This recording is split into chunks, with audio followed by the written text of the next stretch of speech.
যাদের কলব অসম্ভব পবিত্র, যাদের কলব অসম্ভব পবিত্র, যাদের ভিতরে আল্লাহ তাফাক্কুহ ফিদ্দীন দান করেছেন, ফিকহুদ্দীন যাদের ভিতরে আল্লাহ দান করেছেন। ফিকহুদ্দীন কি? তো ফিকহুদ্দীন শুধু এলম না, ফিকহুদ্দীন হচ্ছে যখন ইলম, সিজদা, ইখলাস, ইবাদত, তাকওয়া, তাওয়াক্কুল, ওয়ারা, তাওয়াদু, ভদ্রতা সবকিছু মিলে এলমের সাথে যখন ফালুদা হয়ে যায়, তখন মানুষের ভিতর থেকে অন্ধকার দূরীভূত হয়ে যায়। মানুষের ভিতরে এটাকে বলে কলবের জিন্দেগি, ভিতর থেকে মুর্দা কলব জিন্দা হয়ে যায়। যখন ভিতরের কলব জিন্দা হয়ে যায়, যখন ভিতরে কলব জিন্দা হয়ে যায়, ওই ব্যক্তি তখন আমরা তাকে বলি আরেফ বিল্লাহ, তার মারেফত নসিব হয়ে গেছে। কোন মারেফত? এটা এমন মারেফত যখন আপনি ভিতরের জমিনকে তৈরি করেন, সেই জমিনের মধ্যে আল্লাহ নূরের পানি বর্ষণ করে। আফামান শারাহাল্লাহু সাদরাহু লিল ইসলামে ফাহুয়া আলা নূরিম মির রাব্বিহি আও মান কানা মাইতান ফাআহইয়ানাহু ওয়া জাআলনা লাহু নূরা ইয়া আইয়ুহাল্লাযীনা আমানু আমিনু বিল্লাহি ওয়া রাসূলিহি ইউতিকুম কিফলাইনি মির রাহমাতিহি ওয়া জাআলনা লাহু নূরা মান আমিলা সালিহান মিন যাকারিন আও উনসা ওয়া হুয়া মুমিন ফালনুহইয়ান্নাহু হায়াতান তাইয়্যিবা। আমার আল্লাহ সেই ব্যক্তিকে আরেকটা জিন্দেগি দান করে, সেটা কলবি জিন্দেগি।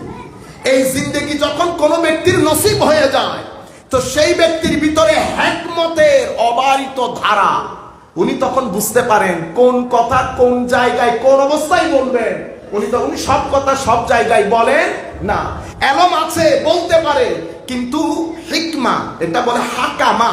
হাকামা মানি ঘোড়ার এখানে আপনারা একটা রশি লাগিয়ে দেন না, তো আপনি যখন ঘোড়ার উপর উঠেন, ঘোড়া নিজের ইচ্ছা মতো দৌড়াইতে পারে না, তো আপনি যেভাবে ঘোড়াকে কন্ট্রোল করেন, ঘোড়া সেভাবে কন্ট্রোলড হয়। ঘোড়া ইচ্ছে করলে দৌড় দিতে পারে না। কেন? কারণ ঘোড়ার রশি আপনার হাতে। এলম, সব ইবাদত, এই সব কিছুর সাথে যখন হাকামা তথা তাকওয়ার রশি হাতে চলে আসে, জবান যা খুশি বলতে পারে না, চোখ যা খুশি দেখতে পারে না, কান যা খুশি শুনতে পারে না, তখন ব্যক্তি হিকমত পূর্ণ হয়ে যায়। কোন কথা কোন জায়গায় কিভাবে বলবে সেটা উনি বুঝতে পারেন। হিকমত বাদ দিয়ে, সে কারণে কোরআনে পাকের মধ্যে দাওয়াতে দ্বীনের ক্ষেত্রে হিকমতকে আল্লাহ রাব্বুল আলামিন শুরুতে রেখেছেন। কি বলেছে? উদউ ইলা সাবিলি রাব্বিকা বিল হিকমা। কেন? কারণ আপনি কোন জিনিস কোন জায়গায় রাখবেন, কোন কথা কোন জায়গায় বলবেন, এটা যদি আপনি বুঝতে না পারেন, তো আপনি লাভের চেয়ে ক্ষতি করবেন বেশি। এই কারণে এলমকে দুই ভাগ করা হয়েছে, একটা হচ্ছে উপকারী আর একটা অপকারী। তো যেহেতু এলম দুই প্রকার, তো আলেমও দুই প্রকার হয়ে গেল না, উপকারী অপকারী। দেখতে সবাই এক ধরনের, বাহ্যিকভাবে সবাই এক ধরনের, কিন্তু আমার এখানে ফারাক সৃষ্টি করছে ভিতর দিয়ে। কার ভিতরে নূর কতটুকুন আছে, কার ভিতরে নূর কতটুকুন আছে। নূর যার যতটুকুন আছে, এটা তার আখলাক দিয়ে বোঝা যাবে। কি দিয়ে? আখলাক দিয়ে। আখলাকের মধ্যে ভদ্রতা আসবে, নম্রতা আসবে, বেনিয়াজি আসবে, তাওয়াক্কুল আসবে, আল্লাহর মহব্বত আসবে, আল্লাহর ভয় আসবে। সবকিছু আপনার জীবনকে পরিবর্তন করে, আদত পরিবর্তন করে দেবে। কি পরিবর্তন করে দেবে? আদত। তাইলে আমি আপনাদেরকে বললাম তাফাক্কুহু ফিদ্দীন যার নসিব হয়, তখন সেই ব্যক্তির জবান দিয়ে কখনো ইসলাম এবং মুসলমানদের ক্ষতি সাধন হয় এমন কথা বের হয় না। আল্লাহ রাব্বুল আলামিন এটাকে বলে ডিভাইন প্রোটেকশন। আল্লাহ তাকে ডিভাইনলি প্রোটেক্ট করে, তার ভিতরে একটা অ্যান্টিবডি, স্পিরিচুয়াল অ্যান্টিবডি চলে আসে। আমাদের এখানে অ্যান্টিবডি থাকার কারণে আপনারা এই যে আমরা বিভিন্ন জায়গায় যাই, জায়গায় যাওয়ার কারণে আমাদের এই যে কাশি হয়ে গেছে, সর্দি হয়ে গেছে না, তো ডাক্তার অ্যান্টিবায়োটিক কখন দেয় জানে? ইয়া আর অ্যান্টিবায়োটিক খাইলে ফলে যাবে মানুষের বিভিন্ন ইয়া ডাক্তার আছে গেলে। কিছুদিন আগে মানুষকে দুজন অনেক ডাক্তার দেখাই দিয়ে দিব, হলো ডাক্তার না মা আনলাম, কেন কি হলো? আজকে 7 দিন পর্যন্ত ওষুধ খাইলাম, কিছু তো হইল না। তার চেয়ে বরং আমাদের এলএমএফ অনেক ভালো। তা এলএমএফ কি করছে? হুজুর এমনি করে, হুজুর একদিনের মধ্যে কেল্লা ফতে আলম বাইরে ভাই এটা কোনো মূর্খ মানুষে যদি বলে তাহলে বুঝতাম, তাই আমি তারা ডাকছি। আল্লাহ দেখেন ভাই, আল্লাহর ওয়াস্তে কাজগুলা করিয়েন না। যিনি ডাক্তার হয়েছেন উনি কি গাছ কেটে কেটে হয়েছে? আপনাদের গাছ কেটে কেটে। আর হালিম মামার হাসাইতাম যে ডাক্তার হালিম মামা দোয়া করবেন আল্লাহ রাব্বুল আলামিন যেন মামার জান্নাতুল ফেরদৌসের আলা মাকাম দান করেন আমার মামাকে আল্লাহ। মাশাআল্লাহ, সারা জীবন আমরা ওনার কাছে আসতাম, জীবনে কোনোদিন টাকা নিত না, একটা 7 আপ খাওয়াইতো আর একটা কেক খাওয়াইতো। সুবহানাল্লাহ, আল্লাহ মামাকে জান্নাতুল ফেরদৌস দান করুন। ওষুধ দিত ওই এতটুকু, ওষুধের দাম 25 পয়সা। বুঝতে পেরেছেন ঘটনা কোথায় হয়? ঘটনা হচ্ছে, এটা জানার জিনিস, আপনারা দয়া করে বুঝবেন। অ্যান্টিবায়োটিক যদি কোনো ডাক্তার 7 দিন খেতে বলে, অবশ্যই 7 দিন খাবেন, এবং আপনার মর্জি মোতাবেক না। ডাক্তার যে সময় বলেছে, যদি আপনি সকাল 8টায় খান, প্রত্যেক দিন সকাল 8টায় খাবেন। আপনি আপনার মর্জি মতো খেয়ে জীবনটাকে ধ্বংস করে দিয়েন না। পরবর্তীতে অ্যান্টিবায়োটিক আপনার শরীরে দিলেও কাজ করবে না। কিছুদিনের পরে আমাদের বাংলাদেশে নাকি শরীরের মধ্যে অ্যান্টিবায়োটিকও কাজ করবে না। সেই পরিমাণ অ্যান্টিবায়োটিক যেরকম মন চাই খাইছি, অ্যান্টিবায়োটিক সেরকম না। নাম্বার 1। নাম্বার 2 হচ্ছে, সব ক্ষেত্রে অ্যান্টিবায়োটিক খাইলে তো হবে না। ওই 2 ডাক্তারের মধ্যে ফারাক কি হয়েছে জানেন? এক ডাক্তার আপনার ন্যাচারাল শক্তি ব্যবহার করেছে। ন্যাচারাল শক্তি যেটা ব্যবহার করেছে, 1 সপ্তাহ হলেও এটা আপনার শরীরের জন্য অনেক অনেক অনেক ভালো হয়েছে। যেই ডাক্তারের কাছে আপনি পরে গেছেন, উনি ডাক্তার না, উনি আগমাতা কোনো কিছু জানে না, উনি শুধু ওষুধ দিয়েছেন। আপনার মশারি টাঙ্গানির পরে ঢুকছে মশা কয়টা? একটা। আপনি হাত ব্যবহার করবেন না গুলি ব্যবহার করবেন বলেন তো? হাত। সময় লাগবে তো, একবার একটা মারলেন, 2 বার মারলেন, 3 বার 4 বার 5 বারের মধ্যে তো যাবে। কিন্তু আপনি যদি গুলি মেরে দেন কি হবে? এটা মরবে, এক গুলিতে মারা যাবে। কিন্তু মশা যখন মরবে, মশা কি শুধু মশা মরবে? গুলির মধ্যে আপনার থাকবে জিনিসপত্র। আর সেই আপনি আপনার শরীরের যদি অ্যান্টিবায়োটিক এমনি এমনি দিয়ে দেন তো গুলি হবে, আগামাতা সব বরবাদ করে ছেড়ে দেবে। সুতরাং ঠাস ঠাস অ্যান্টিবায়োটিক খাবেন না, ওয়েট করবেন একটা নির্দিষ্ট সময়। কেন? সুবহানাল্লাহ, আমার আল্লাহ আপনার শরীরের মধ্যে কিছু পুলিশ দিছে। কি দিছে? পুলিশ। দেখা যায় না, কিন্তু সবাই বিশ্বাস করে এটাকে আমরা অ্যান্টিবডি বলি। বাইরে থেকে কোনো ভাইরাস যদি যায়, ওই ব্যক্তি যদি চিনতে না পারে, গুলি মেরে দেয়, গুলি মেরে দিয়ে এটাকে সরিয়ে দেয়। করোনা ঢুকছে, করোনাকে সে চিনতেও পারতেছে না, করোনাকে সে মারতেও পারতেছে না। এই যে ডাক্তাররা আমাদের জন্য ইয়ার ব্যবস্থা করেছে, এটা কি? এটা আপনার শরীরের মধ্যে আরেকটা অ্যান্টিবডি দিছে। সে এখন ওখানে দিয়ে বডি শরীরকে পাহারা দেওয়া শুরু করছে। আলহামদুলিল্লাহ বলেন। আমার আল্লাহর শান দেখেন, কি করেছে বান্দার জন্য, কি করেছে বান্দার জন্য। যদি অ্যান্টিবডি না থাকতো, পাগল হয়ে যেতাম আমরা 3 দিন পর পর।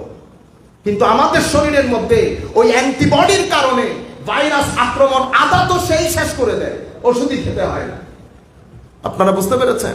এভাবে অ্যান্টিবডি দিয়ে যেমন শরীর রক্ষা করে, আল্লাহর ওলিদেরকে রুহানি অ্যান্টিবডি দিয়ে আল্লাহ শয়তানের ওয়াসওয়াসা থেকে মাহফুজ করে।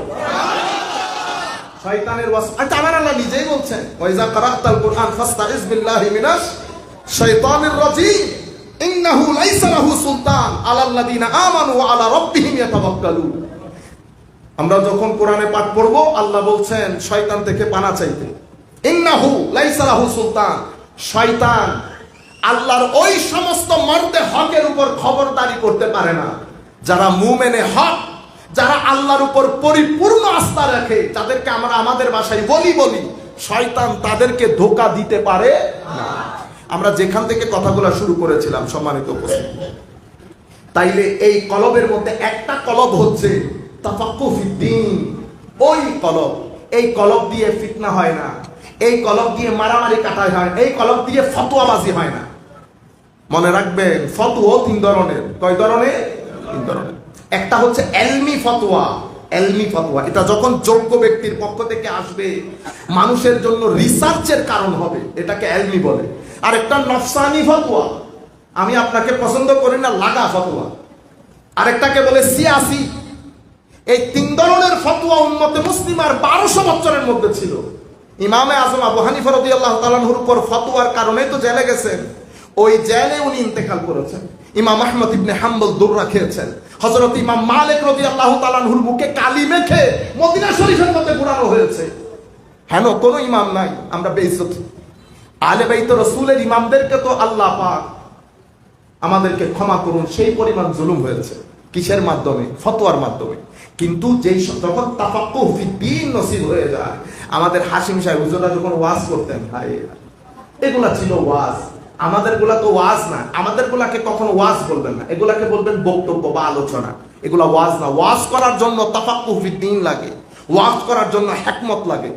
তো সেই কারণে হযরত লুকমান আলাইহিস সালামের ওয়াজকে আল্লাহ কোরআনে বর্ণনা দিয়েছেন এবং বলেছেন ওয়ালাকাদ আতাইনা লুকমানাল হিকমা, লুকমানকে হিকমত দান করেছে। ওই হিকমতের ওয়াজকে আল্লাহ কোরআনে পাকে বর্ণনা করেছেন। এটা প্রথম প্রকারের জমিন, যেই জমিন অনেক উর্বর, লাগানোর সাথে সাথে হরহর করে ফল ফ্রুট উঠে।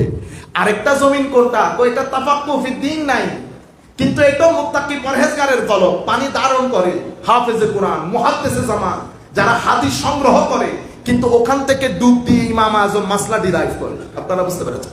আরেক প্রকারের কলব, কয়রা হেদায়েত গ্রহণ করে নাই, করলেও জুলম, হিংসা, বিদ্বেষ এগুলা দিয়ে জিন্দেগি অতিবাহিত করেছে। তো আমার আল্লাহ কোরআনে পাকের এখানেও বলছে পানি নজরে আসে না, নজরে আসে ফানা।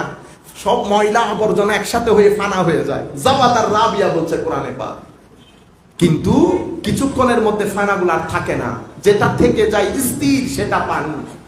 ইলম মানুষকে স্থিরতা দান করে, ইলম মানুষকে ভদ্রতা দান করে, ইলম মানুষকে তাকওয়া দান করে। ইলম, যেই ইলম আজকে আমাকে তাকওয়া দিতে পারে নাই, সেই ইলম কালকে আমাকে জাহান্নামের আগুন থেকে বাঁচাবে? কখনো না।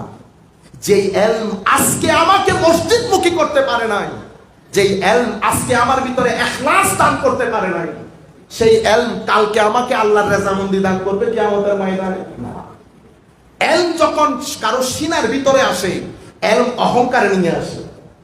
কেউ আরবি গ্রামার ভালো বুঝে, এটার অহংকার। কেউ ইংরেজি গ্রামার ভালো বুঝে, এটার অহংকার। কেউ বুয়েটে ভর্তি হয়েছে, পিঠে হাত দেওয়া যাচ্ছে না। কেউ ঢাকা বিশ্ববিদ্যালয়ে ভর্তি হয়েছে, পিঠে হাত দেওয়া যাচ্ছে না। জ্ঞান অহংকার রাখে, কিন্তু কখন? প্রাইমারি পর্যায়ে ব্যক্তি জীবন পড়তে থাকে, পড়তে থাকে, পড়তে থাকে। যখন জ্ঞান একটা অবস্থানের মধ্যে চলে যায়, যখন উনি দেখতে পান যে না, জ্ঞানের সমুদ্র তো অনেক বড়, তখন ব্যক্তি অনেক ভদ্র হয়ে যায়। একটা দারুণ এক্সাম্পল সুফিয়ায়ে কেরাম দিয়েছেন, ইমাম গাজালিও বলেছেন এই কথা। এলম শুরু এবং শেষ কিরকম? শুরু ওই খেজুর গাছে যখন খেজুর ধরে, কাঁচা খেজুর এমনি হয়ে থাকে না, এলমের প্রাথমিক অবস্থা ওইটা। যত পাকতে থাকে তত ঝুঁকতে থাকে, যত পাকতে থাকে তত ঝুঁকতে থাকে। আমরা আমাদের দুনিয়ায় আমরা অনেক ছোট, আমরা তো কোনো আলেম না, আলেম হলে একটা কথা ছিল, আমরা কোনো ভালো ছাত্রও না, কিন্তু আল্লাহ পাকের মেহেরবানি হচ্ছে জগৎ বিখ্যাত আলেমদেরকে দেখেছি। বর্তমান সময়ে যাদেরকে সবচেয়ে বড় মুহাদ্দিস ডক্টর উমর হাশেম, এত বড় ব্যক্তিত্ব, ডক্টর আলী জুমার মতো ব্যক্তি, বিশ্বাস করবেন আমরা ওনাদের মতো এত এত জেন্টল মানুষ, এত ভদ্র মানুষ আমাদের চোখে দেখিনি। ডক্টর আলী জুমাকে মিশরের ইমাম শাফেঈ বলে। কুল কায়নাত যাকে ইসলামী ফিকহুল ইসলামের জন্য, ইসলামের আইনের জন্য সবচেয়ে বড় অথরিটি হিসেবে মানে, আপনি একটা প্রশ্ন করবেন কাঁধে হাত রেখে আধা মাইল হাঁটবে, বোঝাবে আপনারা বেটা ইস্তারাও, এরকম হয়, এরকম হয়। আপনারা বুঝতে পেরেছেন? ইলম যখন বান্দার ভিতরে ঢেউ তুলে, তখন মানুষ অনেক নরম হয়ে যায়। সবচেয়ে বড় জ্ঞানী হিসেবে আল্লাহ যাকে বানিয়েছেন, উনি কে বলেন? আল্লাহর জমিনে মাখলুকাতে খুদাবন্দির মধ্যে যাকে আল্লাহ মা কানা ওয়া মা ইয়াকুনের ইলম দিয়ে পাঠিয়েছেন, উনি কে বলেন না? আমাদের নবী মুহাম্মদুর রাসূলুল্লাহ সাল্লাল্লাহু আলাইহি ওয়াসাল্লাম। আমার নবী মা কানা ওয়া মা ইয়াকুন, যা ছিল যা হবে সবকিছুর জ্ঞান দিয়ে যাকে আল্লাহ পাঠিয়েছেন, তার ব্যাপারে আমার আল্লাহ কি বলছে জানেন? ফাবিমা রাহমাতিন মিনাল্লাহি লিনতা লাহুম ওয়ালাউ কুনতা ফাজ্জান গালিজাল কলবি লানফাদ্দু মিন হাওলি। হাবিব, এটা তো আপনার উপর আল্লাহর রহমত। কি বলেছে? ইউ আর ভেরি জেন্টল, আপনি অনেক ভদ্র। আপনি যদি কর্কশ, কঠিন, রুক্ষ, রেড আইস, লাল চোখের হতেন, তো মানুষ তো ত্রিসীমানার মধ্যে আসতে পারতো না। ফাফু আনহু, কে কি বলেছে হাবিব ইগনোর করেন। ওয়াস্তাগফির লাকুম, মনের মধ্যে যদি কারো কথায় দুঃখ পান, ইয়া রাসূলুল্লাহ তার জন্য ক্ষমা প্রার্থনা করিয়েন। আপনারা বুঝতে পেরেছেন? এই জন্য রুয়ে জমিনের মধ্যে সমস্ত সাহাবী একমত, আমার নবীর চেয়ে এরকম ভদ্র রুয়ে জমিন কখনো দেখেন নাই। অথচ এরকম এলমের মালিক, এরকম এলমের মালিক হয়ে আমার নবী বলছে আমি যদি গায়েব জানতাম আমি অনেক ভালো কাজ করতাম। আমাদের পাগল ভাইয়েরা দাঁড়ায় যায়, কোন নবী না বলছে এই কথা? ইন্না আলিল্লাহ। আপনি শান বুঝেন নাই। আমার নবী একটা শান হচ্ছে শানে আব্দিয়ত। শানে আব্দিয়তের মধ্যে যখন আমার নবী কথা বলেন, আমার নবী নিজেকে অনেক ছোট করে, এটা আব্দিয়তের শান। নিজেকে ছোট করে অবস্থান করা, নিজেকে মাটির সাথে মিশিয়ে দেওয়া, আমি কিছু না। কেন কিছু না বলছে? কারণ আল্লাহ এত উপরে তুলেছেন যার উপরে আর কোনো উপর নাই। সেই কারণে কেমন উপরে তুলেছেন জানেন? হযরতে মূসা বলছে রব্বিশ রাহলি সাদরি, আল্লাহ আমার সিনা খুলে দেন। আর আমার রাসূলের ব্যাপারে আল্লাহ বলছেন আলাম নাশরাহ লাকা সাদরাক, আপনার সিনা কি আমি খুলে দেই না ইয়া রাসূলুল্লাহ? কুল কায়নাত আমার আল্লাহকে খুশি করতে চায়। হে মূসা, মূসা আলাইহিস সালামকে আল্লাহ বলেন নাই তুরে এত আগে আগে চলে গেলা, হ্যাঁ সবাইকে রেখে? হযরত মূসা কি বলেছেন? মাওলা আপনাকে সন্তুষ্ট করার জন্য। তো মূসা বলছে আপনাকে সন্তুষ্ট করার জন্য, আর আমার আল্লাহ বলছেন ওয়ালা সাউফা ইউতিকা রাব্বুকা ফাতারদা, হাবিব এমন ভাবে দান করব আপনি খুশি না হয়ে পারবেন না। সুবহানাল্লাহ। শানে রেসা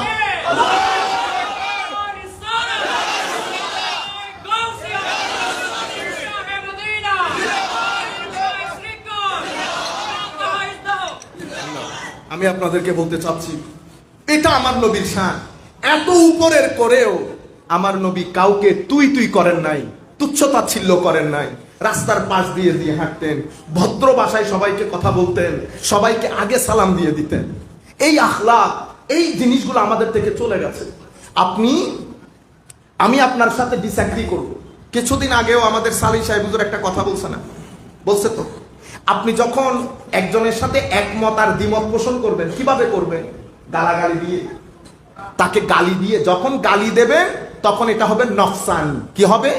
নফসানি, মানে আপনি নফসের বশীভূত হয়ে গেছে। আর আপনি যখন ইনিয়ে বিনিয়ে আপনার মতো করে ব্যাখ্যা করবেন তো আপনি পলিটিক্যাল হয়ে গেছেন। এলমি কোনটা? এলমি হচ্ছে আমানতদারিতা রেখে উনি এই কথা বলেছেন, ওনার এই খেদমত, আমি ওনার সাথে আমার কোনো অসুবিধা না, আমি অত্যন্ত বিনয়ের সাথে হুজুরের এই কথার উপর আমি দ্বিমত পোষণ করছি, এই কারণে করছি। যখন আপনি এই ধরনের কথা বলবেন, জাতির কাছে যাবে, তখন জাতি এটা নিয়ে এনজয় করবে। আহলুস সুন্নাত ওয়াল জামাত বলেন, মুসলমান বলেন, সামগ্রিকভাবে উপরের দিকে যাবে। কিন্তু আপনি যখন, কারণ এখানে দেখছেন চোখ কয়টা? এখানে যারা আমাদেরকে দেখে তারা শুধু আমাদের লোক না, তো পুরা বাংলাদেশের লোক আপনাকে দেখে।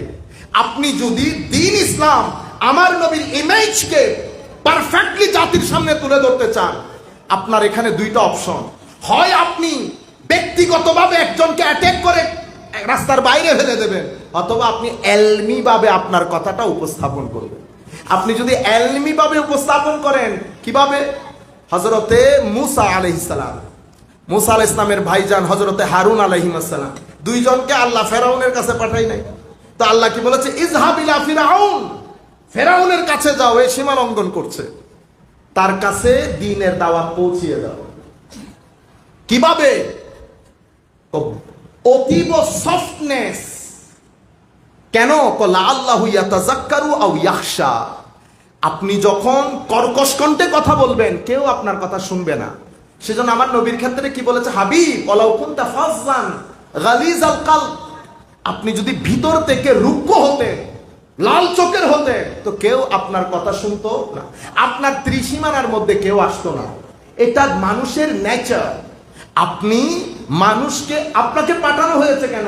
পুরা মুসলমানদেরকে, পুরা মুসলিম গোষ্ঠীকে সুন্নি বানানোর জন্য না। আমাকে পাঠানো হয়েছে আপনি শুধুমাত্র আপনার কথাটা দলিল দিয়ে উপস্থাপন করবেন। হেদায়েতের মালিক তো আল্লাহ, আমিও না, কেউ না। আমার নবীকে আল্লাহ বলেন, হাবিব মন খারাপ করেন কেন? লাস্তা আলাইহিম বিমুসাইতির। আমার নবী কি বলতেন? ওয়ামা আলাইনা ইল্লাল বালাগুল মুবিন, আমার দায়িত্ব স্পষ্ট রূপে আপনাকে কথাটা পৌঁছিয়ে দেওয়া। আমি এখন এই কথাটা, এটার যদি আমি সামারাইজ করি, এটার যদি আমি উপসংহার টানি, এইভাবে টানবো, আপনারা প্রপাগ্যান্ডা দেখবেন এখন সমাজের মধ্যে। আপনার সামনে এখন চ্যালেঞ্জ কয়টা হলো? একটা বিজ্ঞান, একটা আধুনিকতার নামে অশ্লীলতা, আর একটা হচ্ছে ধর্মের মধ্যে অনেক ধরনের লোক জয়েন করেছে। ঢাকার মধ্যে তো মনে হয় যেন ঢাকাইটারে খেয়ে কোন দিকে নিয়ে যাবে, সেই পরিমাণ লোক। আজীব আজীব কথা।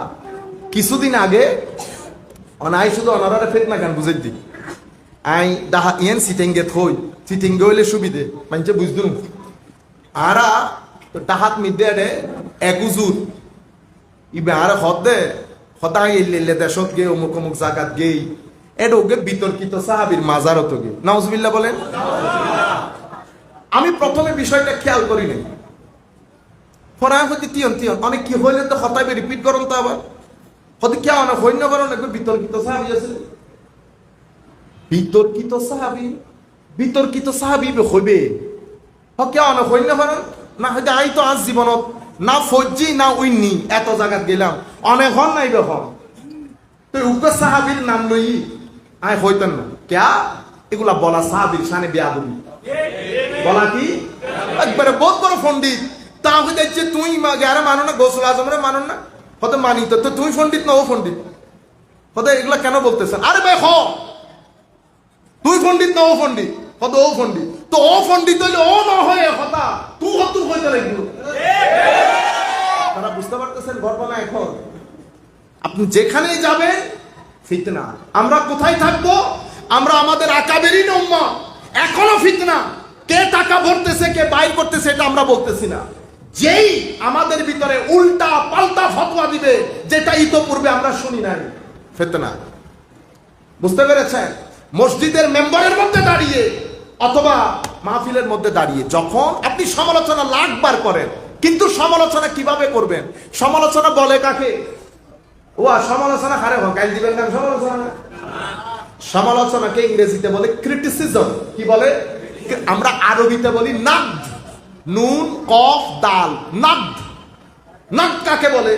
নাকদ হচ্ছে আমরা একটা বলি আল জানিবুল ইজাবি ওয়াল জানিবুস সালবি, পজিটিভ নেগেটিভ।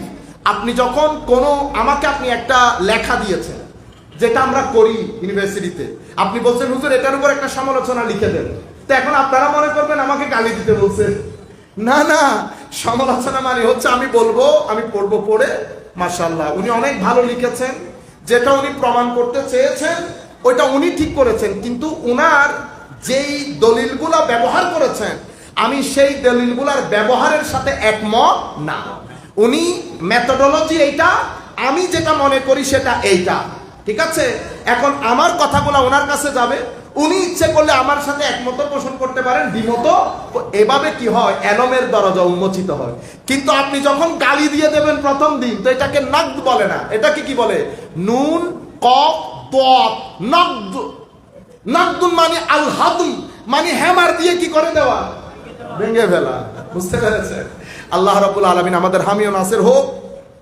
কারণ এই যে চ্যালেঞ্জগুলা দেখতেছেন সামগ্রিকভাবে, আপনি যদি এই মুহূর্তে আহলুস সুন্নাহ ওয়াল জামার ক্ষেত্রে আমরা অনেক সেনসিটিভিটি অ্যাপ্লাই না করি, আমরা যদি সবাই ঐক্যবদ্ধ হয়ে আমাদের মেথোডোলজি সেট না করি, কারণ যারা বিরুদ্ধে দেখবেন তারা সবাই কথা বলে একটা, কি বলে? এই গৌসুল আজম আমরা বলি না, হুজুর গৌসুল আজম বলি না, তো গৌসুল আজম বললে শিরক হবে। এই কথাটা কিছুদিন আগে আমাকে একজন ভিডিও দিছে। আল্লাহর আজীব বিষয়, প্রত্যেক ব্যক্তি তাদের প্রত্যেক বক্তা একই কথা। একজন তো টেনে টেনে কি বলে, অনেক মানুষ বেদাতি যারা হয়ে গেছে তারা শেখ আব্দুল কাদের জিলানীকে গৌসুল আজম বলে। উনি গৌসুল আজম না, গৌসুল আজম একমাত্র কে? সবাই বলে আল্লাহ। ঠিক কিনা বলেন? ও এটা কি করলেন? একজন না তো সবাই এক, মানে এটা তুতা বানা, তুতা বাকি এমনি এমনি এমনি। আমি ইংল্যান্ডে ছিলাম অনেক আগের কথা, তো একই কথা মাদ্রাসায় দারুল উলুমের কইয়ে ভাইজান সব ঠিক আছে, আপনি গৌসুল আজম বলেন। আমার মনে হয় কি ওই যে মানে কেউ পেপারের মধ্যে এগুলা লিখে প্লেন দিয়ে গেছে আর দেশে দেশে প্রশ্নগুলো ফেলে ফেলে গেছে। 12টা প্রশ্নের বাইরে আর কোনো ধর্ম নাই। নামাজের পরে জানাজার পরের মোনাজাত আছে কি নাই? নামাজের পরের মোনাজাত আছে কি নাই? শুধু এগুলা। শবে বরাত আছে কি নাই? ঈদে মিলাদুন্নবী আছে কি নাই? ও আর দিন ধর্ম নাই। তো আমাদের ছেলেগুলা সারা দিন এই 12 প্রশ্ন নিয়ে পুরা কোরআন পড়ে আছে, তিলাওয়াত করতে জানি না। কোরআন পড়ি না, সিরতে মুস্তাফা পড়ি না, শুরু থেকে শেষ পর্যন্ত কোরআন পড়ছি না, যেই কোরআন পশ্চিমা বিশ্বকে আধা পাগল করে দিয়েছে। আমরা ওই 12টা প্রশ্নের মধ্যে এত হাজার বছর আমরা মাহফিলের মধ্যে বসি, অথচ এই প্রশ্নগুলো নিয়ে আমাদের ছেলেদের ডক্টরেট ডিগ্রি হয়ে যাওয়ার কথা, কিন্তু আবার ঘুরে ফিরে আপনার ওই একই প্রশ্ন। তো উনি আমাকে বলতেছেন, আল্লাহ আর কোনো কিছু নিয়ে আপনার কোনো প্রশ্ন নেই? কোনো আরো আছে। তো এখন কি গোসল আজম নিয়ে? তো আমি ওনাকে বলছি, আপনি জানেন উনি কে ছিলেন? আব্দুল কাদের জিলানী। তো আমাকে জবাব দিছে কি জানেন? মুঝে জাননে কি কোई जरूरत नहीं, মানে জানার কোনো দরকার নাই। মানে का कभी कोई किताब आपने कहीं, মানে কোনো কিতাব পড়ছেন? नहीं नहीं मुझे पढ़ने की भी जरूरत नहीं। तो मुझे पढ़ने की भी जरूरत नहीं, जानने की भी जरूरत है, तो आपको क्या पता वो कौन थे? আপনি জানেনই না আমি কার কথা বলছি। শুধু আপনি গৌসুল আজম আপনারে ওই, আমি বলতেছি এটা নরমাল মাদ্রাসা না, দেওবন্দ মাদ্রাসার ছেলে যদি এই ধরনের কথা বলে, কোন জায়গার মধ্যে আছি আমরা? তা আমি বলতেছি ওনাকে, ভাইজান আবু বকর রাদিয়াল্লাহু তাআলা আনহু, ইনকো আপ লোগ, মানে এটা ওনাকে আপনারা কি বলেন, কোন টাইটেলে ডাকেন? কো সিদ্দিক। আল্লাহ না সিদ্দিক না আরো আছে শব্দ, কি আছে? কো সিদ্দিক আকবর। ইয়েস সিদ্দিক আকবর। তো হযরত আবু বকরকে আমরা কি বলি? সিদ্দিকে আকবর রাদিয়াল্লাহু তাআলা আনহু। সিদ্দিকে আকবর কে? অরিজিনালি আল্লাহ। ওয়ামান আসতাকু মিনাল্লাহি কিলা, আল্লাহর চেয়ে বড় সাদেক আর কেউ নাই। তো আপনি এখানে বলতেছেন সিদ্দিকে আকবর, তো শিরিক হয়ে যাবে না? আচ্ছা, প্রথম ধাক্কা খাইছে। আলম দেখেন উল্টা পাল্টা ওই হুজুর দেখো মুখ না বাজি জিয়ান হবে ক্লিয়ার কাট এটা ভিতর হাঙ্কি পাঙ্কি নবীজু। হযরত ওমর রাদিয়াল্লাহু আনহু কি বলেন ওনাকে? কো ফারুক। পুরা বলেন ফারুকে আজম, ফারুকে আজম রাদিয়াল্লাহু তাআলা আনহু। হক বাতিলের মধ্যে সবচেয়ে বড় ফারাক সৃষ্টিকারী আমার আল্লাহ। তো ওমর ফারুককে ফারুকে আজম বলি নাই, তো শিরিক হয়ে গেছে। উসমান রাদিয়াল্লাহু তাআলা আনহুকে গনি বলেছি, অথচ আল্লাহ গনি। আল্লাহু হুয়াল গানি ওয়া আনতুমুল ফুকারা, তোমরা গরীব আল্লাহ ধনী। সেখানেও শিরিক হইল না, শুধু শিরিক গৌসুল আজমের ক্ষেত্রে হয়ে গেছে। আপনারা বুঝতে পেরেছেন? এখন জিনিসগুলো তো শুনতে ম্যাটার করে। কি সবচেয়ে বড় সাহায্যকারী কে বলেন? সবাই বলে আল্লাহ। ঠিক কিনা বলেন? ঠিক। তো এমন ভাবে বলে লোকজন কনভিন্স হয়ে যায়। আপনারা বুঝতে পেরেছেন? আমি আপনাদেরকে যেটা বলছি, সেনসিটিভিটি অফ টাইম। এখন আপনি যা কিছু বলবেন, দুইটা জিনিস যদি আপনি মেনটেন করতে না পারেন, আপনার কথা বাজারের মধ্যে খাবে না। এবং প্রেজেন্টেশন, আমি যেটা জানবো সেটা সিস্টেম্যাটিকলি, রেশনালি, সাইন্টিফিক্যালি এবং খুব সুন্দর করে স্পিরিচুয়ালি যদি প্রেজেন্ট করতে না পারি, আমার এই জিনিস, এই খাদ্য কেউ খাবে না। এই জায়গার মধ্যে আমরা মার খেয়ে যাই। আমাদের ওরা কি করে? ওদের কথাবার্তা আপনি দেখেন একটা একটা করে, এগুলো তো আমরা আমাদের কারণে আমরা দেখতে হয় কে কথাবার্তা কিভাবে বলছে, প্রেজেন্টেশন কিভাবে দিচ্ছে। আমি ধানমন্ডির মধ্যে খুব দুঃখ লাগে, এগুলো হচ্ছে ভিতর থেকে হয় না, মাঝে মধ্যে মানে ইচ্ছে করে দূরে কোথাও চলে যায়। ধানমন্ডির মতো জায়গায় যেখানে বাংলাদেশের এলিট সোসাইটির বসবাস, যারা আইন বানায়, যারা লয়ার, যারা পুলিশের, যারা আর্মিতে বড় বড় জব করে, চিন্তা করতে পারবেন এমন জায়গার মসজিদের মধ্যে মেরাজের বর্ণনা নাই। সে আমার নবীকে খুঁজে পায় না। আমি বসছি গিয়ে মেরাজের শান বর্ণনা করতেছে জুমার মসজিদে। সে মেরাজে এই ফেরাউনের স্ত্রী চুল আশ্রাইছে, চিরুনি পরে গেছে। 25 মিনিটের বক্তব্যে সে আমার নবীর কথা বলতে পারতেছে না। শেষ পর্যন্ত সে এমন একটা কথা বলছে, আমি ওই মসজিদে গালি দিয়ে মসজিদ থেকে বের হয়ে গেছি। করবো না আজকে জুমা তোর পিছনে বেড়া, বেয়াদবের বেয়াদব। কিন্তু আমি কোথায় যাব জুমাটা পড়ার জন্য? আমাদের ছেলেরা যাওয়ার কোনো জায়গা নাই। আহলুস সুন্নাহ ওয়াল জামাতের দেশ। এখনো পর্যন্ত যদি আমরা 3 দিনের জন্য একমত হই, আমাদের ইশারায় উঠবে আর বাংলাদেশ বসবে। কিছু মানুষের উগ্রতা, কিছু মানুষের অজ্ঞতা, কারণ আমরা একটা নির্দিষ্ট সীমানার মধ্যে থাকি। স্টুডেন্টও ওখানে, টিচারিও ওখানে, সামগ্রিকভাবে ওই জায়গা থেকে বের হতে পারি নাই। তাহলে আমরা বের হতে না পারার কারণে আমরা হয় বুঝতেছি না, নতুবা বোঝার চেষ্টা করছি না। কিন্তু মনে রাখবেন, পানি যখন ঢোকে, পানি থেকে আমি সাঁতার কাটতে জানি বিদায় আমি বেঁচে গেছি। আমার ছেলেও কি সাঁতার কাটতে জানে? জানে না। আমার ছেলে কিন্তু ডুববে। সুতরাং আমি আমাদের ভাইদেরকে যারা ফেসবুক ইউজ করে, আল্লাহর ওয়াস্তে নামাজমুখী হন, আল্লাহর ওয়াস্তে কোরআনমুখী হন, আল্লাহর ওয়াস্তে পড়েন। ঘরের মধ্যে আমার নবীর সিরতের কিতাব রাখেন, হুজুর গৌসুল আজমের কিতাব রাখেন। আমাদের ভাইয়েরা যে সমস্ত কিতাবগুলা লিখছে, অনুবাদ করছে, সেগুলা বাসায় রাখেন, পড়েন। তারপরে আপনি বাইরে আমল করার পরে প্রচার করেন।